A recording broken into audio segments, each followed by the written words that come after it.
오늘 본문의 말씀은 열왕기상 9장 10절에서 28절까지 말씀입니다. 오늘 9장 10절에서 28절까지 말씀을 통해서 지금까지는 우리가 솔로몬의 그 긍정적인 요소들, 또 어떻게 보면 솔로몬이 그걸 잘하고 있다, 뭐 이렇게 이제 기록을 했다면, 이제 9장 10절 요 부분부터 이제 딱 이제 솔로몬의 단점, 또 약점, 그리고 솔로몬의 이 부정적인 이제 부분들을 드러내기 시작합니다. 그래서 솔로몬이 이제 여기서 솔로몬의 통치의 그 어떻게 보면 과오, 이런 부분들을 조금씩 드러내기 시작해요. 이것을 통해서 솔로몬이 결국에는 다윗의 길로 가지 않았다라고 하는 것을 성경에서 말씀하고 있는 거예요. 그래서 오늘 말씀을 통해서 우리가 좀 세심하게 보면 솔로몬이 그의 지혜를 가지고 어떻게 보면 하나님의 말씀을 그가 깊이 새기지 못했다라고 하는, 다소 형식적인 마음을 다해서 하나님을 섬기기보다는, 하나님을 섬기는 형식은 가지고 있지만 거기에 마음이 따라오지 못하는 이런 모습들을 솔로몬을 통해서 보게 돼요. 오늘날 우리의 예배 속에서도 어떻게 보면 예배를 드리지만, 그러나 그 마음이 내가 따라오지 못하는 이런 경우들을 보게 되잖아요. 그래서 마음이, 우리가 좀 더 마음을 다하는 하나님이 이런 예배. 그래서 우리가 지난 시간 봤지만 성전이라고 하는 것은 이 하나님의 마음이 여기에 있고, 우리의 마음이 거기에 있음으로 인해서 마음과 마음이 만나는 이런 예배를 하나님께서 원하시는 것이죠. 그래서 어떻게 보면 하나님의 마음을 이곳에 두셨고, 성전에 두셨고, 우리의 마음을 다하여서 하나님 앞에 우리가 서기를 원하시는 거죠. 그래서 하나님은 우리가 영으로 예배하는 것처럼 하나님의 영이 이곳에 임하시고, 우리의 영이 그곳에 마음을 온전히 기울이고 우리의 영이 그곳에 있음으로 인해서 영의 예배, 영적인 예배를 드리기를 원하시는 것이죠. 오늘 우리의 이 영이라고 하는 것은 마음을 기울이는 것에 있잖아요. 그러니까 이 하나님을 만나는 곳에 우리의 마음을 기울임으로, 우리의 영혼을 우리의 다함으로 하나님을 그 만나는, 마음과 마음을 넘어서 이제 영과 영으로 만나는 이런 영적인 예배를 하나님은 원하시지만, 솔로몬이 그렇지 못했던 부분들을 우리가 보게 돼요. 그래서 우리가 보면 솔로몬이 두 집, 곧 여호와의 성전과 왕궁을 20년 만에 건축해요. 그래서 성전은 7년 걸렸고요. 왕궁은 13년이 걸려서 20년 만에 이 건축하기를 마쳐요. 그러니까 이건 대단히 큰 공사였잖아요. 성전 공사도 7년, 왕궁이 13년이 됐으니까 얼마나 힘들었겠어요. 그러니까 백성들이 지치고 어떻게든 이스라엘에 있는, 물론 이제 이 가나안 족속 남은 자들을 노예로 삼은 이런 것을 통해서 노동력을 우리가 착취했지만, 어쨌든 이것을 통해서 온 나라가 이 건축하는 일에 우리가 온전히 매진하다 보니까 아무래도 동원된 이런 사람들은 굉장히 지치고 힘들 수 있어요. 그래서 땅에 보면, 그래서 보면 갈릴리 땅의 성읍 20곳을, 여기서 이제 주목하셔야 될 게 10절 이하부터는 이제 솔로몬의 이제 잘못들, 이것을 이제 감추지 않고 드러내는 것을 보게 됩니다. 자, 갈릴리 땅의 성읍 20곳을 드로왕 히람에게 주었다, 이렇게 이야기합니다. 이것은 이제 히람이 솔로몬에게 이제 필요한 것들 백향목, 잣나무 또는 금 이런 것을 제공하는 이런 아주 중요한 역할을 하고 그뿐만 아니라 이런 기술자들을 보내어서 아직 이스라엘이 그런 기술을 습득하지 못하고 있는 상황 속에서 기술자들을 보내죠. 그래서 백향목과 잣나무 또 금을 제공할 뿐만 아니라 어떤 기술자들의 노동력을 히람이 제공해요. 그래서 솔로몬의 그 소원대로 솔로몬이 이거에 대해서 굉장히 흡족했어요. 그래서 흡족했는데 나중에 히람이 두로에 와서 솔로몬이 자기에게 준 성읍들, 갈릴리 땅에 20곳을 주었는데 이 히람이 그것을 보고 마음에 들지 않았어요. 그래서 내 형제여, 내게 준 성읍들이 이러한가? 그래서 가불이라. 이 가불이라고 하는 것은 황무지라는 이런 곳입니다. 그러니까 어떻게 보면 불모지, 황무지 이런 의미를 가지고 있는 것이 가불 땅이라고 하는 것인데 이 땅을 준 거예요. 그러니까 두 가지를 잘못했죠. 하나는 이 갈릴리라고 하는 하나님의 약속의 땅을 이방인에게 그거를 주었다. 이거는 이제 갈릴리 땅이라고 하는 것은 이 솔로몬의 땅이 아니거든요. 이것은 하나님이 약속으로 이스라엘 백성들에게 하나님이 주신 것이에요. 근데 그 약속으로 주신 그 땅을 솔로몬이 비록 지금 왕이지만 그것을 그 하나님이 약속하신 그 땅을 히람에게 이방인에게 주었다. 그 약속의 땅을. 물론 그게 불모지지만 그 땅을 주었다라는 부분 속에서 잘못했다는 거죠. 또 하나는 저희가 두 번째로 봐야 될 게 바로 그것인데 이것은 무엇이냐면 히람이 정말 정성을 다했잖아요. 솔로몬이 원하는 대로 정말 다해줬는데 솔로몬이 히람에게 준 것은 쓸모없는 땅, 황무지, 그리고 불모지를 주었어요. 이것은 예의가 아니죠. 그런 의미에서 솔로몬은 그냥 그 히람의 정성에 상응하는 그것을 주었어야 되는데 그 고생한 건 다 소원대로 받아놓고 그냥 이 불모지를 주었다라고 하는 건 힘의 논리죠. 그 정성에 대해서 그 정성으로 다가서는 그러니까 히람이 마음을 다해서 백향목과 잣나무, 금과 기술자들을 제공했다면 그게 정말 고맙다라고 생각한다면 그 고마움의 성의를 표하는 것이 중요한 것인데 됐다 받아라 황무지를 준 거예요.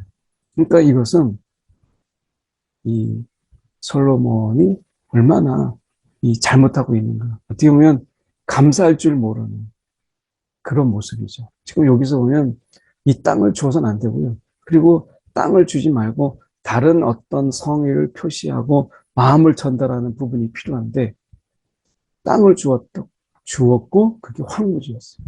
그러니 이것은 솔로몬이 잘못한 거죠.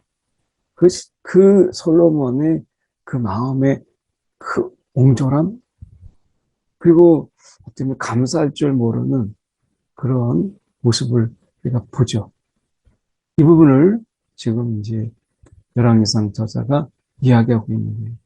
그리고 히람이 그 땅 값으로 어쨌든 받았으니까 4톤 금 120달란트 금으로 얘기하면 4톤을 지불했다. 그러니까 히람은 그래서 그 땅을 그냥 받지 않았어요. 히람은 이 땅을 받을 때 금 4톤을 솔로몬에게 보내었다라고 하는 거예요. 그 어떻게 보면 우리가 세상 거래로 본다면 양심적인 게 히람이 아닐까 이렇게 생각이 들 정도로 그 불모지 땅을 받았는데 그것도 이렇게 했기 때문에 그것에 대해서 성읍들을 그냥 준 거잖아요. 주었는데 히람은 거저받지 않고 그것의 금 4톤을 솔로몬에게 주었다라고 하는 것을 보게 돼요. 그 땅을 거래하는 것은 이것은 하나님이 싫어하시는 것인데 그 땅을 이방인에게 주었다라고 하는 것은 솔로몬이 크게 잘못한 것이죠. 그리고 우리가 보면 15절에 솔로몬 왕이 역군을 일으켰다. 성전을 짓고요. 왕궁을 짓는 것까지 나왔는데 밀로, 이 밀로라고 하는, 그리고 예루살렘 성과 하솔과 무깁도 게세를 도시 건축하는, 그래서 이런 도시 건축, 그래서 밀로와 그리고 예루살렘 도시 건축, 하솔과 무깁도 게세를 건축하여 하였습니다. 도시를 세우는 거죠. 그래서 이 게세를 설명할 때 보면 바로 왕, 그러니까 애굽의 바로가 올라와서 게세를 탈취하여 불사르고 그 성읍에 사는 가나안 사람을 죽이고 그 성읍을 자기 땅 솔로몬의 아내에게 이 예물로 주었다. 그러니까 이것은 뭐예요? 지금 솔로몬의 아내 중에 애굽의 그 바로 왕의 딸이 있고 그 땅을 이제 그 땅에게 예물로, 어쩌면 그 솔로몬의 아내, 자기 딸에게 결혼하는 것에 예물로 준 것이 뭐냐면 이 겟세를 탈취하고 그 가난한 사람을 죽여서 그 성읍을 자기 딸 솔로몬의 아내에게 예물로 준 것을 우리가 보게 돼요. 그만큼 여기서 지금 이 바로 왕의 딸하고 딸을 이제 아내로 삼았다라고 하는 이 부분은 이제 솔로몬이 하나님을 의지하기보다는 주변의 강국들과 협력하고 강국들과 어떻게 보면 결연을 맺고 하는 것을 보게 되죠. 그러니까 그만큼 이 솔로몬이 주변의 강국들과 일종의 이 조약을 맺음으로 인해서 그 자기 힘을 유지하고 있는 것을 보게 돼요. 그래서 어떻게 보면 이것은 하나님을 의지하고 그리고 하나님의 그 뜻대로 우리가 그 계명을 지키는, 그 명령을 지키고 명령을 행하고 그 계명을 지키는 이것으로 앞에 나왔었잖아요. 그런데 솔로몬은 정작 하나님을 의지하기보다는 주변에 바로 애굽을 의지하는 거죠. 애굽을 의지하고 거기에 또 정략적인 결혼, 이것을 통해서 조약을 맺고 하는 것을 보게 돼요.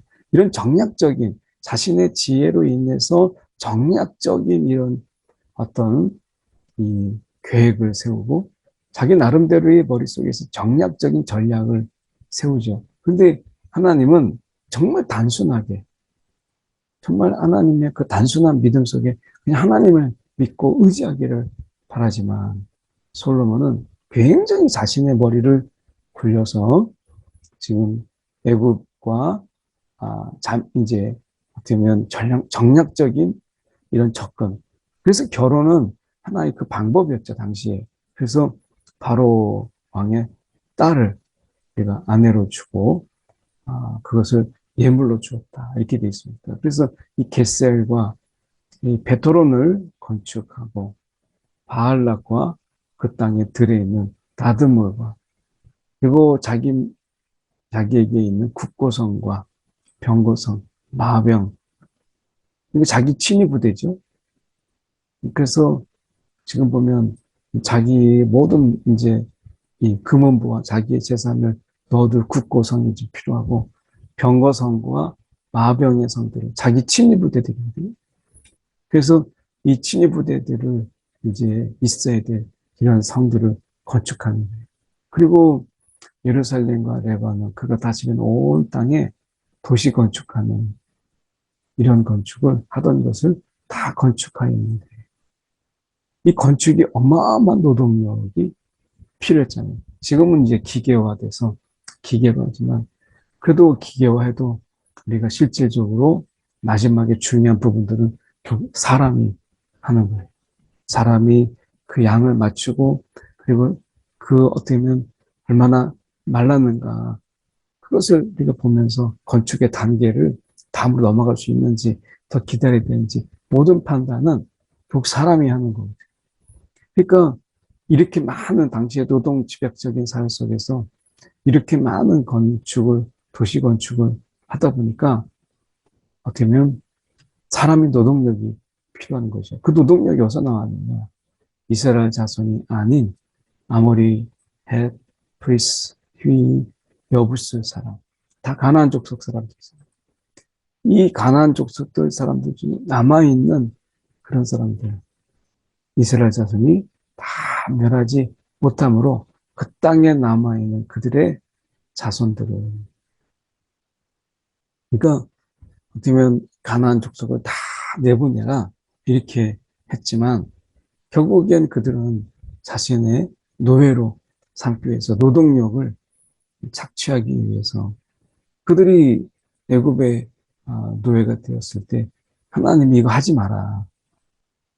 너희가 이방인들을 노예로 삼아서 그렇게 하지 마라. 이렇게 너희가 노예를 경험해 봤으니까. 그런데 이들은 이스라엘 자손이 그 하나님의 말씀을 귀를 기울이지 못해요.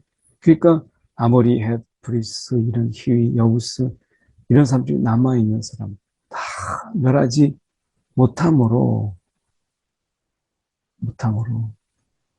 그 땅에 남아있는 그들의 자손들을 솔로몬이 노예로 역군을 삼았다. 노예를 삼았다. 그러니까 이것은 하나님의 뜻이 아니었죠. 하나님이 이것을 원치 않았어요. 그러니까 첫 번째는 가나안 족속을 다 내보내라 라고 하는 부분 속에서 거역했다라는 부분이고요. 또 하나는 노예를 삼지 마라 라고 분명히 말씀했잖아요. 그런데 솔로몬이 노예로 삼아가지고 오늘까지 이르렀다. 이건 하나님이 정말 원치 않은 것이거든요. 그런데 단순히 이스라엘 자손은 솔로몬이 노예로 삼지 아니했다라는 부분 속에서 나는 노예로 삼지 않았다. 이렇게 이야기하지만 결국에는 하나님이 그들을 노예로 삼지 말라라고 하는 이런 부분들, 그게 이방인이라 할지라도 근데 그것은 지키지 않았어요. 그러면서 지켜는 척하기 위해서 솔로몬이 이스라엘 자손, 하나님이 이것은 허용하지 않았죠. 그런데 되면 이것을 생색내고 있는 것처럼 보이잖아요. 그 이스라엘 자손은 노예를 삼지 아니했다라고 이야기하는 이런 부분 속에서 어떻게 보면 이거는 지금 솔로몬의 입장에서 본다면 이 부역도 부리고 그들에게 리더를 세우기도 하고 또 군대를 조직하고 하는 부분 속에서 솔로몬이 만약에 이스라엘 자손까지 노예로 삼았다면 이것은 큰 아마 소동이 일어나고 그 속에서 굉장히 혼란스럽게 될 수 있었던 그런 부분이었죠. 어떻게 보면 지금 솔로몬이 노예로 그들을 삼지 않고 군사와 그리고 신하와 고관과 대장인의 병거 마병의 지휘관이 되었더라. 그래서 솔로몬에게 이를 감독하는 우두머리 지도자가 550명이 있어 일하는 백성을 다스렸다. 550명. 550명의 리더들을 세워서 그것을 도시 건축하는 자들에게 어떻게 보면 우두머리 감독하는 일을 통해서 백성들을 다스렸다라고 이야기해요. 그러니까 노예는 아니었지만 부역에 어떻게 보면 동원된 이런 어떻게 보면 역군들 속에 그들이 참여하는 거죠. 그 노예의 노동 강도보다는 덜하지만 그러나 그런 노동의 이 역군으로 그들이 동원되고 지휘자이든 어쨌든 그들의 이런 생업의 부분들을 전념하지 못하고 이렇게 노동력이 제공되는 이런 것을 보게 돼요. 그러니까 지금 첫 번째는 애굽이라고 하는 그런 강국을 의지했다. 하나님을 온전히 의지해야 되는데 하나님이 이거 하지 말라고 했는데 어떻게 하면 이웃나라와 자기 지혜를 믿고 정략적인 결혼 이것을 통해서 어떻게 보면 솔로몬이 하나님을 정말 온전히 의지했을까라고 하는 이런 부분들 그리고 또 하나 볼 수 있는 것은 이 노예로 삼지 말라라고 하는 부분이고. 그래서 바로의 딸이 다윗성에서부터 올라와 솔로몬이 그를 위해서 건축한 궁에 이를 때에, 자, 이 솔로몬이 이 밀로를 건축하였더라. 밀로. 이 밀로는 여기서 보면 어떤 거예요? 이것은 단순하게 이 밀로라고 하는, 이런 밀로라고 하는 부분을 보면 우리가 이 다윗의 바로의 딸이 이제 이것을 올라와서 솔로몬이 밀로를 건축했다라고 하는 것이거든요. 여기서 이제 생각해 봐야 될 게 바로 이건데, 바로의 딸이 다윗성에부터 올라와서 솔로몬이 그를 위해 건축한 궁에 이를 때에 솔로몬이 밀로를 건축하였다. 이렇게 얘기합니다. 그래서 밀로를 이제 도시 건축을 해요. 밀로 건축을. 그런데 여기서 보면 이 해마다 그 제단 위에 이 세 번씩 번제와 감사 제물을 드려요. 근데 여기서 보면 이 부분이 이에 성전 지면일을 마칩니다. 이렇게 되어 있습니다. 근데 여기서 생각해 볼 수 있는 부분이 뭐냐면 이 하루에 이 해마다 세 번씩 그리고 이 번제와 감사 예물을 그가 드립니다. 하나님 앞에 있는 제단에 분향합니다. 이 부분이 전체적으로 이 부분과 그리고 이 부분에서 우리가 생각해 볼 때 이 구절이 생뚱맞잖아요. 그러면 저자의 의도가 어떻게 느껴져요? 이 하나님의, 여기서도 보면 솔로몬이 여호와를 위해 제단에 해마다 세 번씩 번제와 감사 제물을 드렸다. 이렇게 되지 않고 이 부분, 바로의 딸이 다윗성에서 올라와서 솔로몬이 그를 위해 건축한 궁에 이를 때에, 자, 여기서 보면 바로의 딸이 지금 궁에 이를 때, 자, 궁에 이를 때 이것은 밀로의 도시를 건축하고 하였다. 이렇게 돼. 이게 연관성이 있다라는 거예요. 밀로라고 하는 부분이 여기서 내가 자세히 설명되지 않지만 어쨌든 밀로를 도시 건축하는 것이 이 바로의 딸이 다윗성에 더 올라오는 것과 뭔가 연관이 되어 있다라고 하는 부분이고요. 그리고 이것을 이제 이야기하면서 지금 바로의 딸을 이야기하면서 하나님께 세 번씩 번제와 그리고 감사 예물을 드렸다라고 하는 게 이게 잘 안 맞잖아요. 지금 애굽을 의지하고 있으면서 하나님께 예배하고 있는, 뭐 두 가지 다 하면 좋다, 많으면 뭐 좋지 않나, 뭐 여러 나라들과 결혼과 그리고 조약을 맺고 하나님도 의지하면 할 건 다 하고 해야지, 이렇게 생각할 수 있어요.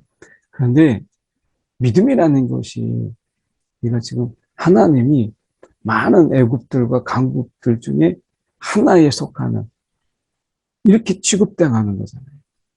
결국에는. 그러니까 하나님이 애굽보다 못해요.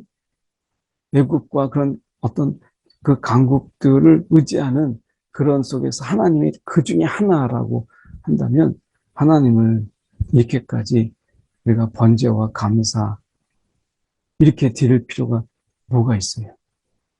그러니까 이것이 얼마나 형식적일 수 있는가. 솔로몬이 진정한 예배자라고 보기보다는 이것도 하고 이것도 하는 이런 모습 속에서 결국에는 솔로몬이 지금 이 하나님을, 예배가 얼마나 다소 형식적이고 우리가 그 속에서 마음을 다하고 있지 못하는 예배로 바뀌었는가라고 하는 것을 지금 이야기하고 있는 거예요. 그래서 이 부분에서 부정적인 부분, 이 부분에서 우리가 잘못된 부분들, 그리고 이 부분도 칭찬이 아니라 이것은 이 흐름 속에서 우리가 보면 이것은 솔로몬이 그만큼 형식적인 예배를 드렸다라고 하는 것이 연결되는 거죠. 그래서 이 흐름 속에서 솔로몬이 이 예배조차도 그가 좋은 의미로 저자가 말하고 있는 것이 아니다라고 하는 것을 보게 돼요. 그리고 이제 에돔 땅 홍해 이 엘롯 근처에 우리가 에시온 게베에서 배들을 지은지라. 히람이 자기 종, 그 바다에 익숙한 사공들을 솔로몬의 종과 함께 그 배에 보냈는데 그들이 오빌이라고 하는 어떻게 보면 아프리카 남부지방이죠. 남부지방에 가서 이 배는 상선이에요. 무역상선이죠. 그래서 그 오빌에 가서 이제 무역을 합니다. 배를 만든 이유가 이 농산물을 팔아요. 농산물을 팔고 금을 얻어와요. 그래서 그들에겐 땅이 필요하고 그것에 농사가 어떻게 보면 이 양식이 필요한 거죠. 그래서 아프리카 남부 지방에 가서 농산물을 팔고 이 무역 상선을 통해서 그리고 그 돈을 받아왔는데 금이 14톤, 420달란트 14톤의 금을 얻고 솔로몬 왕이 가져왔더라. 그래서 이런 무역을 통해서 그의 재산이 지금 솔로몬이 늘어나고 있다. 그러니까 재물에 대한 욕심. 여기서도 보면 사실은 이 갈릴리 땅에 20곳 하면은 이것을 가불이라고 하는 황무지 땅을 주면 안 되는 거죠. 그러니까 그가 이 어쩌면 감사할 줄 모르는 성의를 표현할 줄 우리가 못하는 이러한 그의 욕심. 그때 여기서도 우리가 보면 그의 재산의 부유함이 우리가 어떤 탐욕을 우리가 좀 보이는 것 같지 않아요? 여기서 보면. 그래서 이런 모습들이 이제 이 9장 10절을 전후로 해서 이 10장을 기점으로 해서 이제 솔로몬의 그런 과오와 그 솔로몬의 이런 이 부정적인 모습들을 여기서 보여요. 10절 이하부터. 그래서 솔로몬이 지금 이 결정적인 부분들이 하나님이 하지 말라는 것은 다 하면서 하나님을 섬기는 그 섬김이 과연 진정한 예배겠느냐라고 하는 이런 부분까지 이르게 된 거예요. 어쨌든 우리가 애굽을 우리가 의지해서 서로 좋은 게 좋은 거 아니냐. 하나님이 그거 하지 말라고 했는데 정략적으로 봤을 때 이것은 솔로몬에게 있어서 남는 장사였다고 생각한 것이죠. 그래서 어떻게 보면 이 솔로몬이 이러한 정책을 아마 솔로몬이 생각할 때는 이거는 신앙과 상관없는 하나님이 나에게 주신 지혜로 이건 하나의 정략적인 참으로 치밀한 이런 전략이다. 이렇게 굉장히 똑똑한 척 얘기할 수 있을 거예요. 그런데 실질적으로는 하나님은 그 말씀을 정말 단순하게 하나님 말씀대로 하기를 원하신 그 믿음을 떠나서 너무 똑똑해서 사실은 하나님을 온전히 의지하지 않는 솔로몬의 이 지혜의 넘침 이것을 우리가 보게 되죠. 제가 여기서 두 가지 우리가 기도하기 원합니다. 솔로몬이 똑똑한 척하지만 결국에는 하나님을 온전히 의지하지 못하는 오히려 바보 같은 어리석은 행동을 하죠.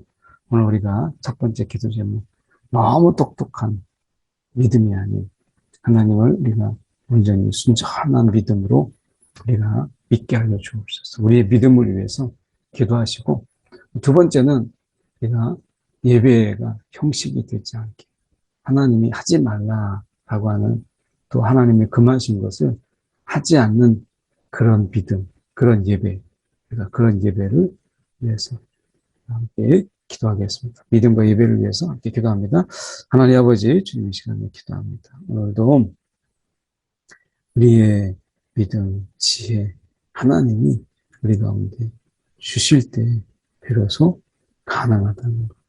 다시 한번 우리가 깨닫게 하여 주시옵시고 오늘 우리가 하나님 앞에서 우리가 주님 형식적인 믿음 그리고 형식적인 예배에 그치는 하나님의 그런 자가 되지 아니하도록 우리의 믿음을 주님께서 붙잡아 주시옵시고 오늘도 우리의 믿음 속에서 하나님이 베푸신 우리 가운데 그 은혜, 하나님 정말 순전하고 우리가 정결하게 주님을 온전히 믿고 의지하는 우리의 신앙이 되게 하여 주시옵소서. 하나님 사람의 지혜로 하나님을 예배하지 마시고 하나님의 뜻대로 예배하는 자들이 되게 하여 주시옵소서. 아버지 하나님 또한 우리가 기도합니다. 주님 오늘도 우리가 하나님 앞에 정말 겸손함으로 서게 하여 주시옵시고 오늘도 우리가 하나님 사람의 방법 또 사람의 어떤 이런 생각들이 믿음보다 더 많이 하나님 앞서지 아니하도록 우리를 지켜 주시옵소서. 하나님 우리의 믿음을 주님께서 주장하여 주시옵소서. 우리의 예배를 주장하여 주시고 또한 하나님 예배 속에서 형식만 남는 예배되지 않도록 우리의 마음을 우리가 하나님 앞에 우리의 심령을 우리의 영혼을 하나님께 기울이는 그런 예배가 되게 하여 주옵소서. 사랑이 많으신 하나님 아버지 주님 시간에 기도합니다. 오늘도 우리의 믿음과 우리의 예배를 주님 아침에 묵상하게 하심을 감사합니다. 오늘도 하나님 앞에 우리가 어떤 예배 드리고 있는가 돌아보게 하시고 우리의 믿음을 주님 순전케 하여 주셔서 우리가 순전한 믿음으로 하나님 정결한 예배, 거룩한 예배 드리는 우리의 심령들 되게 하여 주시옵소서. 살아계신 예수 그리스도를 받들어 기도드립니다. 아멘.